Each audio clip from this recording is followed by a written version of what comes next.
हरे कृष्णा। आप सभी लोगों का भगवत गीता ज्ञान प्रबोधिनी में के सत्र में स्वागत है। हम भगवत गीता यथारूप प्रश्नावली 11वें अध्याय के अंत में ये प्रश्नावली कर रहे हैं। पूर्णता की ओर अग्रसर इस अध्याय का शीर्षक है।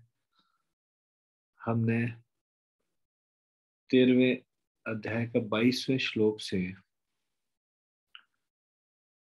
6 प्रश्न किए। आज हम 7वें प्रश्न से आगे चर्चा करेंगे। इससे पहले कि हम ये शुरू करें, कृपया आप सब लोग मेरे साथ ये मंगलाचरण पढ़ लीजिए।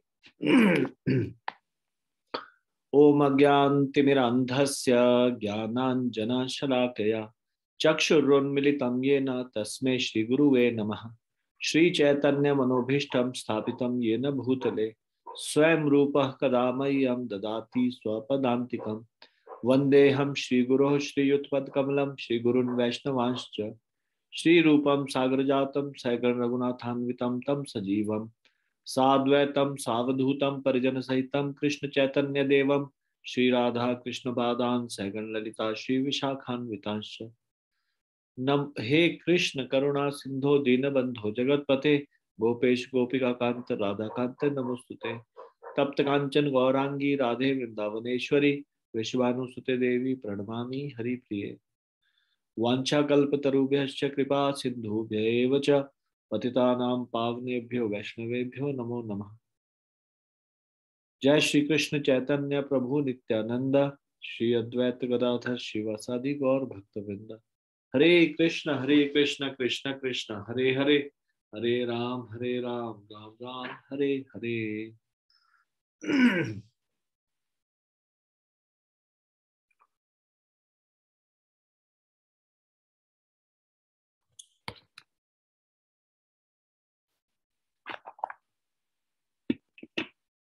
भगवत गीता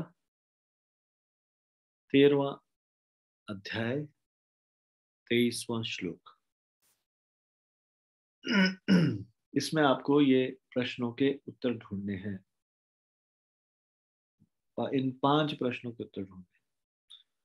तो हम श्लोक को पढ़ेंगे, उसके बाद पहले प्रश्न देख लेते हैं जो आपको ढूंढने। 7वां प्रश्न इस प्रकार से है।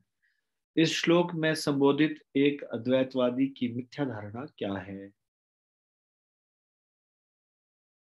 8वां प्रश्न, परमात्मा की भूमिका साधारण जीवात्मा से कैसे भिन्न है? 9वां, जीवात्मा को तटस्था शक्ति क्यों कहा गया है? 10वां, परमात्मा इस संसार में प्रत्येक जीवात्मा के हृदय में क्यों विद्यमान है? 11वां, परम भगवान बाहर व भीतर से बद्ध आत्मा को वापस आध्यात्मिक जगत ले जाने के लिए किस प्रकार से चेष्टा करते हैं? ठीक है, अब एक बार इस श्लोक पर नजर दीजिए। उपद्रष्टा अनुमंता च भर्ता भोक्ता महेश्वरः परमात्मेति चाप्युक्तो देहेस्मिन् पुरुषः परः।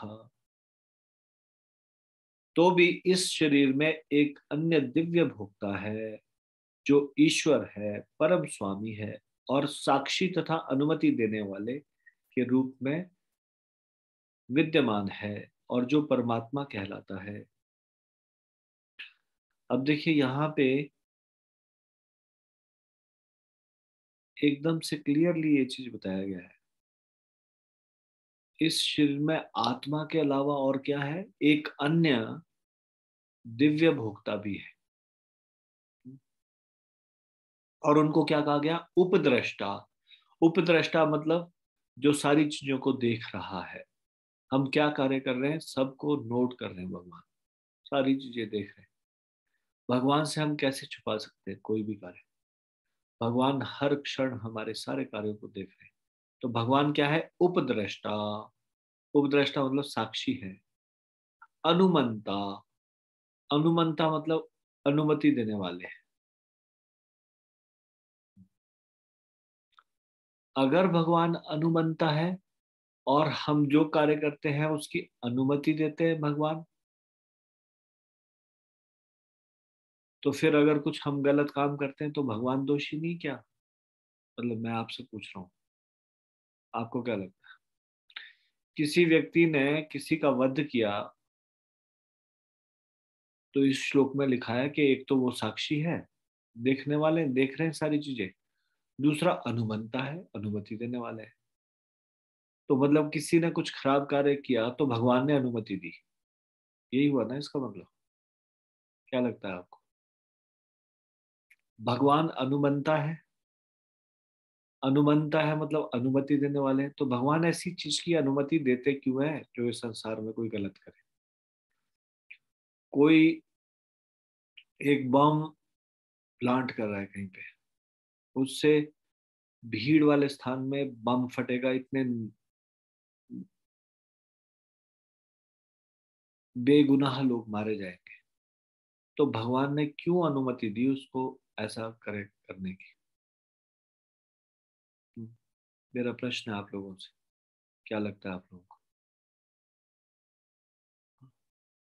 भगवान अनुमंता इस श्लोक में बताया गया है, उपद्रष्टा है, अनुमंता है। और खास करके भगवान के जो भक्ति कर रहे हैं उन लोगों के जीवन में ऐसा क्यों हो जाता है? जैसे कि केदारनाथ में इतने सारे लोग मारे गए थे कुछ साल पहले, तो वो तो भगवान की शरण में आए होंगे, क्या उन्होंने भगवान से प्रार्थना नहीं की होगी, रक्षा करो रक्षा करो? फिर भगवान ने रक्षा क्यों नहीं की? क्या लगता है आपको, बताओ? प्लीज रेज योर हैंड, कृपया हाथ खड़ा कीजिए। कैसे अनुमंता है, खराब चीज की अनुमति क्यों देते हैं भगवान? किस तरह की अनुमंता है भगवान?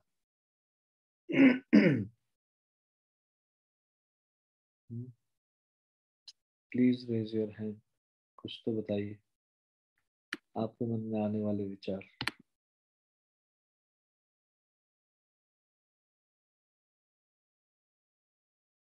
कोई उत्तर देने का प्रयास नहीं करेंगे? You can try to answer.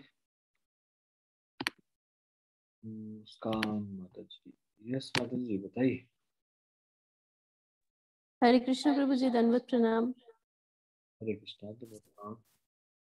प्रभु जी, यहाँ पे ये तो लिखा है कि भगवान जी जो हैं वो हमारी सारी मतलब डिजायर्स को सैंक्शन करने के लिए एज अ परमात्मा रूप हमारे आत्मा के अंदर मतलब विराजमान है।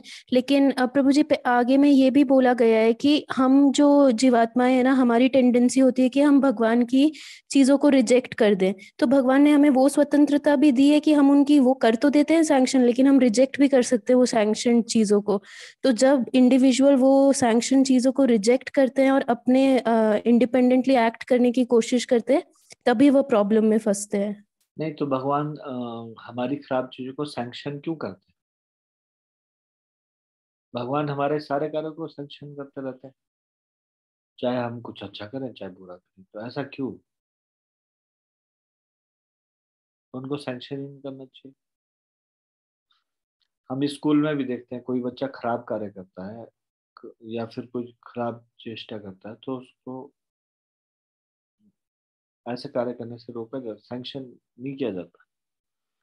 भगवान को पता है, उस देख रहे हैं सारी चीजें, ये अभी बम प्लांट करने वाला है, भगवान ये भी देख रहे हैं कि इतने सारे निर्दोष लोग मरने वाले हैं, फिर भगवान सैंक्शन क्यों करते हैं?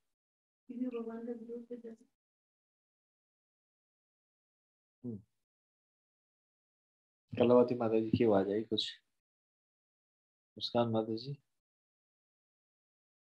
जी प्रभु जी। अब माता जी कुछ आंसर दे रहे हैं? कलावती माता जी जी प्रभु जी, क्या बोल रहे हैं? क्योंकि वो उनका विरोध करते हैं। कौन विरोध करते हैं किसका? भगवान का विरोध करता है? जी जीवात्माएं। लेकिन ये सारे लोग जो मरते हैं वो तो भगवान का विरोध नहीं कर रहे, उन्हीं के लिए उनको सैंक्शन ना करें।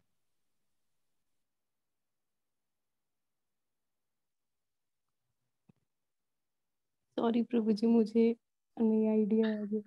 ठीक है, नो प्रॉब्लम।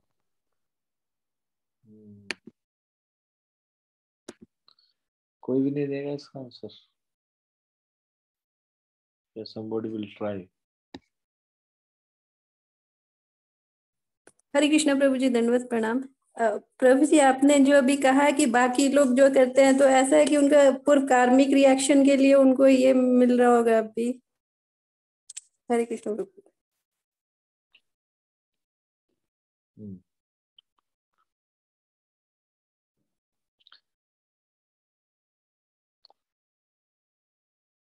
कलवती माता जी कह रहे हैं कि कार्मिक रिएक्शन मिल रहा होगा सबको। हाँ, रजनी माता जी। यस माता जी बोलो। हरे कृष्ण प्रभु जी, दंडवत प्रणाम। धन्यवाद आवाज जी। आ रही प्रभु जी? ये फोन आपको बदलने पड़ेगा। हाँ जी, मेरा फोन ऐसे सिग्नल भी चला गया अब तो। वैसे तो पड़ेगा। ये ना फोन तो ठीक है प्रभु जी, इसका ये भी ना, ये थोड़ा वीक है यहाँ पे। प्रभु जी, जो भगवान है और जो जीवात्माएं हैं प्रभु जी, उनमें संबंध है पिता पुत्र की तरह से। तो भगवान जो है हमारे परम पिता है और वो हमारे ऊपर अपनी कोई भी इच्छा लादते नहीं है। वो जीवात्मा को स्वतंत्रता देते हैं। प्रेम में जो है स्वतंत्रता का बहुत मूल्य होता है। प्रेम बिना स्वतंत्रता के किया नहीं जा सकता। अगर मतलब कोई किसी से कहे कि मुझे प्यार करो, तो या मतलब ऐसे नहीं होगा जब तक उसमें स्वतंत्रता नहीं होगी। और ये स्वतंत्रता भगवान हर जीव को दे के भेजते हैं। परमात्मा के रूप में जीव के हृदय में भगवान बैठे हैं, हनुमंता और उपदेष्टा के रूप में।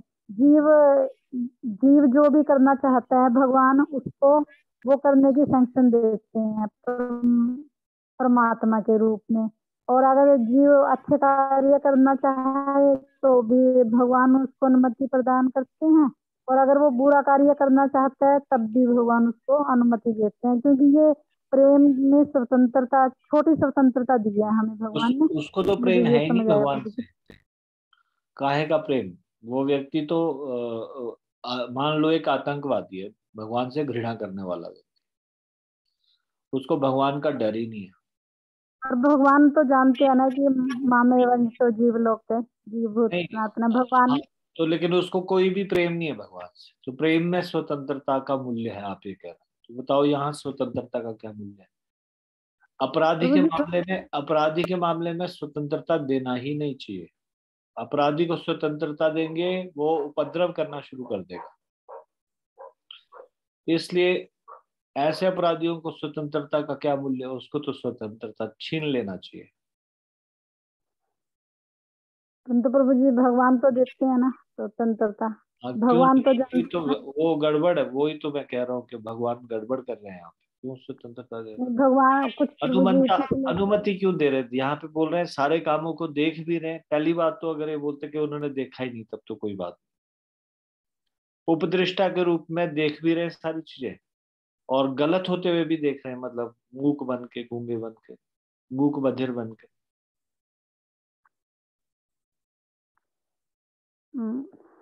फिर भी वो गलत काम होने दे रहे हैं। बताओ ये कौन सा न्याय है?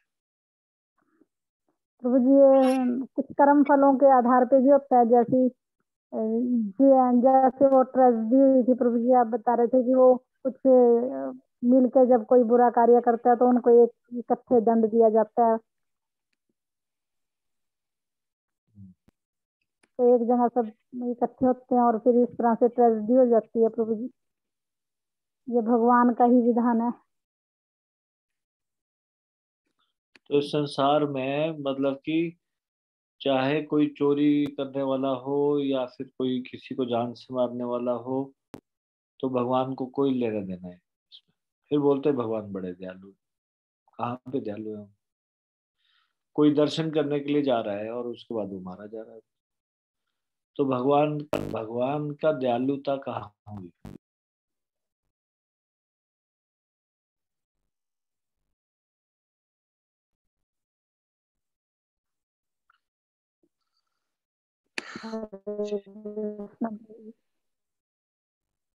हरे कृष्ण माता जी। ठीक है, म्यूट कर लीजिए।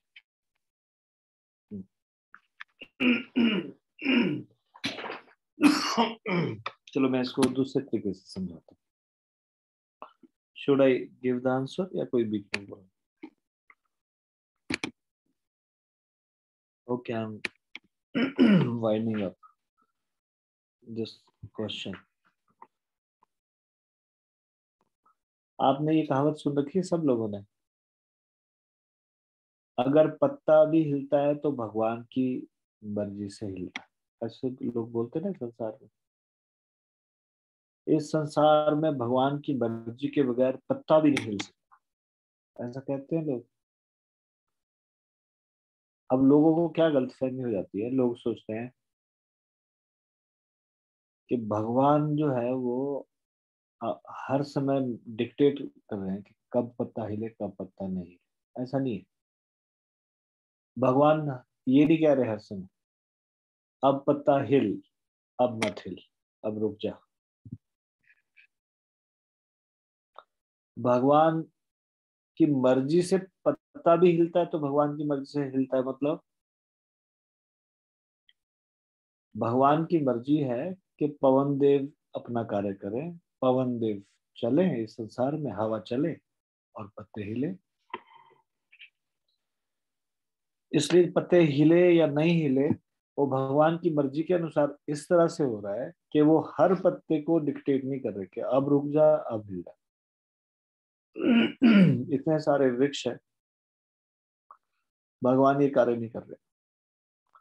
भगवान की मर्जी से पत्ते भी हिलते हैं का मतलब है भगवान की अनुमति से, भगवान की मर्जी से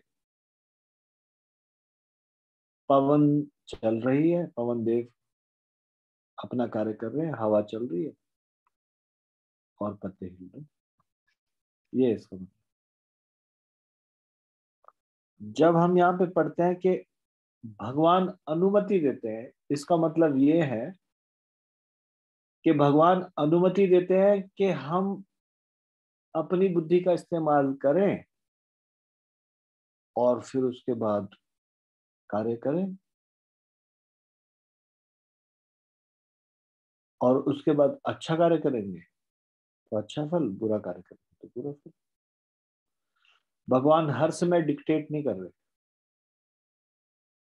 बुरा कार्य मत कर, अच्छा कार्य कर, अभी अच्छा कार्य कर, उसको रोक नहीं रहे। भगवान की अनुमति से बुरे कार्य हो रहे हैं का मतलब है भगवान ने अनुमति दी है कि अपनी बुद्धि का इस्तेमाल कर और फिर कार्य कर। ये है इसका मतलब। भगवान की मर्जी से सब कुछ हो रहा है,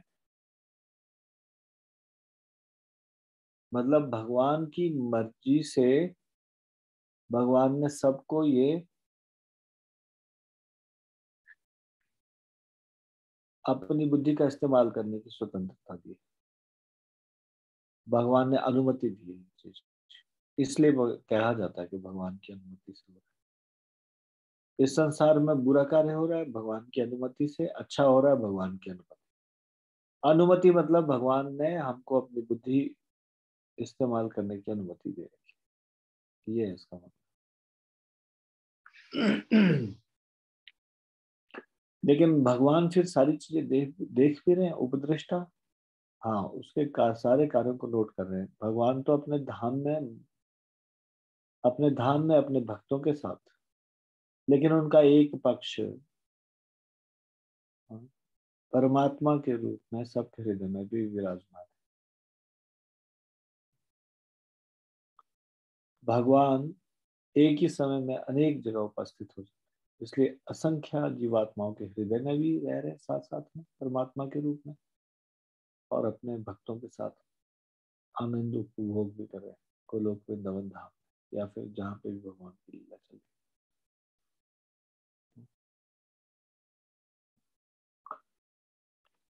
कर्मों के विधान से सबको रिएक्शन मिल रहा है।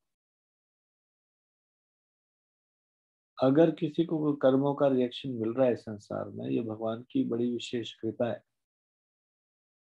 जो नरक लोक में कष्ट मिलेगा उससे कम में यहाँ पे टल जाएगा उसको। जैसे मनुस्मृति में बताया गया है, इस अपराध के लिए ये दंड मिलना चाहिए, इस अपराध के लिए ये दंड मिलना चाहिए। हालांकि संसार में अलग अलग कंट्रीज में अलग अलग लॉज बन गए और कहीं कहीं पे किसी अपराध की बहुत ज्यादा कड़ी सजा है, कहीं पे थोड़ी कम सजा। अपराध की डेफिनेशन भी खुद से बना दी लोगों ने। कहीं पे जो वेदों के अनुसार अपराध है वो कहीं पे लीगलाइज किया गया है। जैसे कि अब सरकार ने ये लिव इन रिलेशनशिप लीगलाइज कर लिया, या फिर शराब पीने को लीगलाइज कर दिया, लेकिन भगवान की नजर में वो गलत है। मांसाहार करना लीगलाइज किया हुआ है गवर्नमेंट, कोई पाप, कोई उसका दंड नहीं मिलेगा। अगर कोई किसी जानवर को मार के खाता है कोई दंड नहीं, लेकिन भगवान की नजर में पाप है, वहां पे दंड है, वहां पे उसको दंड मिलेगा। लेकिन चोरी करना ये इस संसार में भी सरकार की नजर में दंड है, भगवान की नजर में भी दंड है। ऐसे जो दंड है उसको जब यहाँ पे कोई व्यक्ति दंड स्वीकार कर लेता है या उसको दंड भोग लेता है तो नरक में की यात्रा से बच गया। मतलब कि एक टोकन के रूप में छोटे में उसका वो हो गया। जैसे कई बार होता है ना कि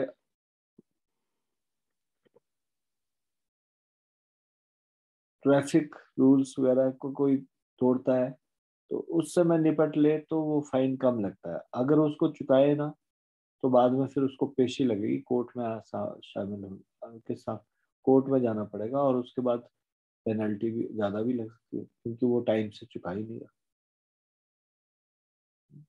कोर्ट ने निर्देश दिए इतने से इतने तारीख तक चालान भुगत लेना चाहिए, वो भुगत ही नहीं रहा तो उसके ऊपर फिर और ज्यादा दंड दिया जाएगा उसको। तो यहाँ पे जो हम कुछ कष्ट को भोगते हैं वो हमारे बड़े कष्ट का निराकरण है, ये अच्छा है। राजा के द्वारा दंड दिया जाना या फिर यहाँ पे जेल मिलना या फिर यहाँ पे इस पृथ्वी में ही दंड मिलना, ये उस दंड से कम है जो हमको नरकलोक में मिलेगा। तो एक तरह से ये भले के लिए अगर किसी को यहाँ दंड मिलता है। वैसे ही भगवान भी अगर दंड दे रहे हैं इस संसार में, भगवान की अनुमति से भी अगर हमको कुछ कष्ट मिल रहा है, कर्मों का रिएक्शन, तो कर्मों का रिएक्शन यहाँ निपट जाए वो ज्यादा अच्छा है कि नरक लोक में मिले, वो थोड़ा ज्यादा भयंकर है।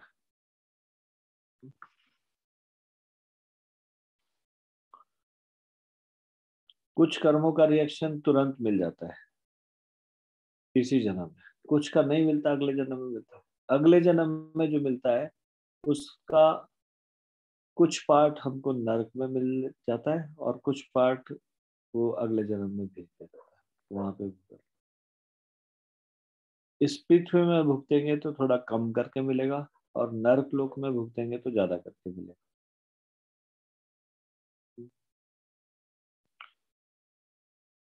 तो ये जब हम यहाँ पे देखते हैं कि भगवान उपदृष्टा है, अनुमंता है, अब भगवान ने जो लॉ बनाया है उसके अनुसार सारा कार्य चल रहा है। हर व्यक्ति का हस्तक्षेप भगवान नहीं कर रहे। बहुत सारे दंडाधिकारी, राहु, केतु, शनि, ये सारे दंडाधिकारी हमारे कर्मों के अनुसार हमको दंड दे। भगवान का कोई लेना देना नहीं। अच्छा कार्य कर रहे हैं अच्छा फल दो, बुरा कार्य कर रहे हैं बुरा फल दो। माध्यम अलग अलग बन जाते हैं। कोई व्यक्ति पाप करने की कोशिश कर रहा है, किसी को लूटना चाह रहा है और दूसरे व्यक्ति के कर्म फलों के अनुसार उसका नुकसान होना है। मतलब उसको कोई चीज मिली है वो गायब हो जाएगी, उसके पास से छीन ली जाएगी क्योंकि पिछले जन्मों में उसने भी किसी का धन छीना है या धन चुराया है। इस बार इस जन्म में उसका भी धन चुराया जाएगा। तो जो धन चुराया जाएगा उसके लिए किसको माध्यम बनाया जाए? जिसके मन में ऐसी इच्छा आ रही है तो वो माध्यम बन गए सिर्फ, बाकी हमारे को कर्मों का रिएक्शन मिल रहा है पिछले जन्म में।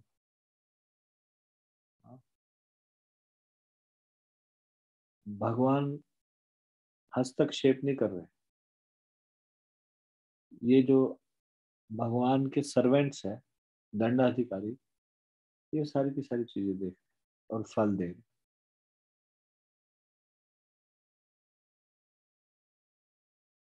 यमराज जी भगवान का एक अधिकारी है, यूनिवर्सल गवर्नमेंट में उनकी कोई पोजीशन है। यमदूत का काम है दंड देना। ये जो ग्रह नक्षत्र इत्यादि ये सारे दंडाधिकारी हैं, रिवार्ड भी देते, दंड भी देते कर्मों के अनुसार। तो भगवान अनुमंता है। अनुमंता है मतलब सरकार की अनुमति होती है तभी किसी को फांसी और बाकी चीजें लगती है। फांसी भी लगती है तो सरकार की अनुमति है। किसी को जेल होती है, किसी को रिहा किया जाता है सरकार की अनुमति से। एक लॉ बना है, उसके अनुसार किसी को रिवार्ड मिलता है, किसी को हानि होती है, किसी को पनिशमेंट मिलती है। भगवान दयालु है, हाँ बिल्कुल दयालु। मनुष्य का शरीर दिया, क्या ये कम है ये सोचने के लिए कि भगवान की दया है? भगवान दयालु। भगवान दयालु है, उन्होंने हमको दोबारा से भक्ति करने का मौका दिया। मनुष्य के शरीर में कुछ कष्ट दिए, हाँ कष्ट दिए। कष्ट हमने खुद से लिया अपने कार्यक्रम करके। भगवान का कोई लेना देना नहीं।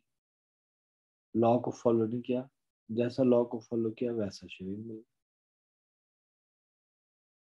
तो भगवान अनुमंता अगर बोला है तो उसमें कोई भगवान को हम दोषी नहीं ठहरा सकते। इस संसार में पाप कार्य हम कोई भी किसी को कष्ट मिल रहा है उसके लिए भगवान को हम दोषी नहीं ठहरा सकते कि भगवान ने अनुमति दी तब कष्ट, तो तब हमको इतना वो मिल रहा है। ये हम भगवान अनुमति देते हैं किसी के साथ बुरा हो, भगवान अनुमति देते हैं कि सबको रिएक्शन मिले, अच्छा कर्मों का रिवार्ड मिले, खराब कर्मों का पनिशमेंट मिले, ये अनुमति देते हैं। अब भगवान पर्सनली नहीं देख रहे हैं उसको क्या किसको मिल रहा है किसको नहीं मिल रहा।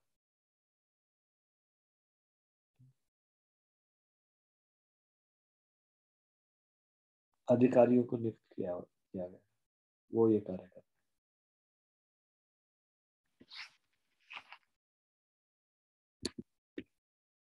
क्लियर हुआ किसी को, या इसमें किसी को किसी में डाउट है? क्लियर है?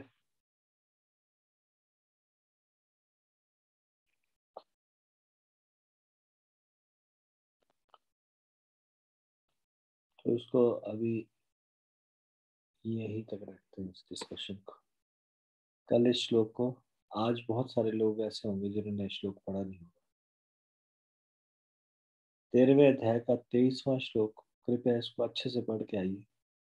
और फिर ये 5 प्रश्न मैं दोबारा से पूछूंगा कल। आज तो पूछे नहीं गए, आज तो हमने यही चर्चा की। ठीक है, इसको यहीं पे मैं विराम दूंगा। भगवत गीता ज्ञान प्रबोधिनी की जय। श्रीमद् भगवत गीता की जय। शिल प्रभुपाद की जय। गौर प्रेमानंदे हरि।